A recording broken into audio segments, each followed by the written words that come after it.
Для выпускников школ по всей республике сегодня прозвучал последний звонок. В лицее номер 3 прошла торжественная линейка, посвященная окончанию учебного года. На самом деле я чувствую немного такие нотки волнения, потому что все-таки я училась 11 лет и так долго этого ждала. И вот сегодня этот момент, который в прошлом году я видела, другие люди шли. И думала, через год буду я. И вот я теперь иду по коридору с красной лентой. И да, это волнительно.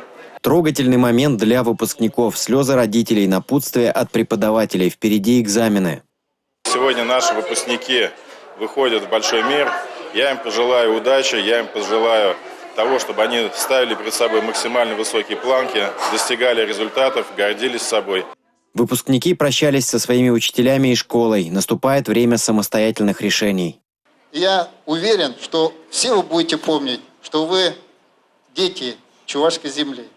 Что эта земля вам давала силы, давала энергию, позволяла получать знания, способствовала развиваться, а самое главное, готова это делать и дальше в любой вашей жизненной ситуации.